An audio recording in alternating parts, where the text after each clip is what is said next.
On the Allen Heath mixer, I want to just notate to everybody, this 48 volt phantom power, since you are not using any sources that use phantom power, especially leave that out. Do not push it in. Plus it will also cause a click. Any channel that's using just speech, somebody who's talking, go ahead and engage the HPF. That's a high pass filter. And what that does is allow sound above, typically depends on what the manufacturer set it at, anywhere between 50 to 80 cycles, typically, sometimes even higher in that range. What it does is it filters out those particular frequencies. So I'm going to leave them out. It's a judgment call when you're actually operating the system, whether or not to engage that, but I think you're going to notice a little more clarity, especially with people that have deep voices like mine, to go ahead and engage the high pass filter. What the problem was this evening was that channels 5 and 6, these 1/4 inch plugs were pulled slightly out.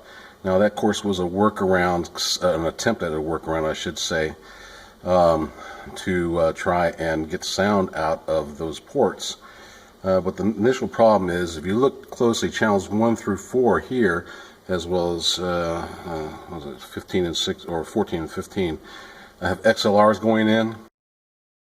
Those, of course, are balanced inputs, and when you're using a balanced input, this pad, this button is marked pad and line in parentheses for a reason, will actually knock some of the input gain down so it's more manageable to make your adjustments.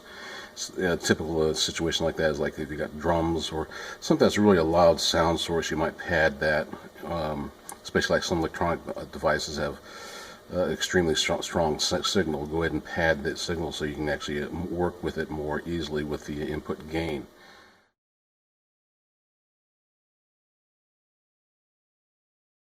But in a situation where you're using a 1/4 inch input, you got best, if you leave this out, it's expecting a signal to come from a balanced input in the back instead of an unbalanced input. What you got to do, and that's the reason why they have marked pad line, you got to tell the input channel to take your signal from the line level input. And that's what we did, and also we got sound this evening. You'll notice that the rest of these inputs are also unbalanced inputs. They too should have the pad line button pushed in. I will leave that to you guys to do that whenever, if you ever need to use those inputs, but they should have all been in to begin with. I'm going to leave them, in fact, you know what, I'm going to go ahead and put them in for right now, because the only time you're going to want to change that is if you use a balanced input going into the XLR. Let's see, 14, 15 we leave alone. Anything that's using that 1/4 inch, push it in, because that tells it take your signal from the line level input. 15 and 16 you're using the XLR, 14 and 15, so we would leave those out, and then 16 is using a unbalanced input, so we should have that in. The other problem was on channel 5 and 6, where we get a lot of echo.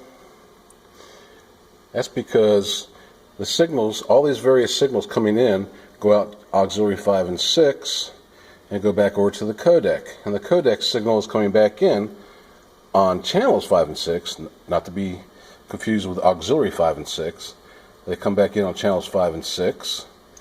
And what happens when you have these auxiliary 5 and 6 up on channels 5 and 6, what happens is you are actually creating a loop.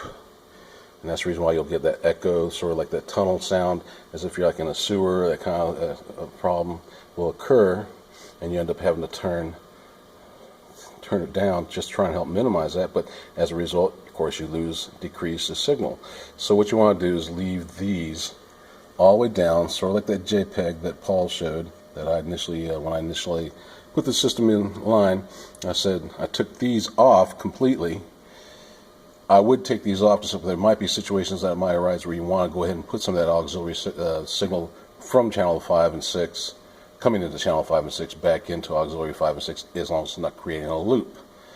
I see a lot of different settings here. It makes me wonder if something for some reason, unless I'm not here in a live situation to go ahead and make these adjustments. But here we have channel auxiliary 5 up, auxiliary 6 is down.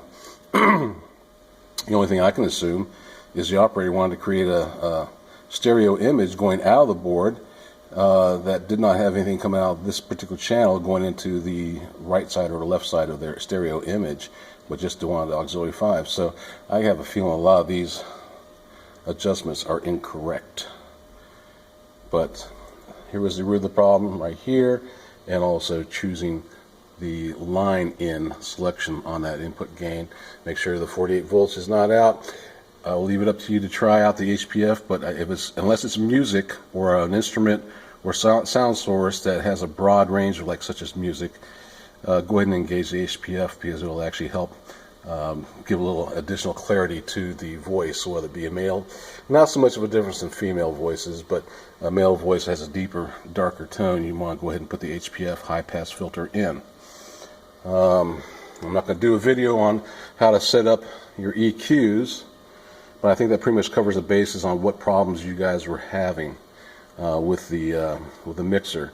Somebody got in here and tinkered and changed a few things, and we all know what the results are. Hope that helps.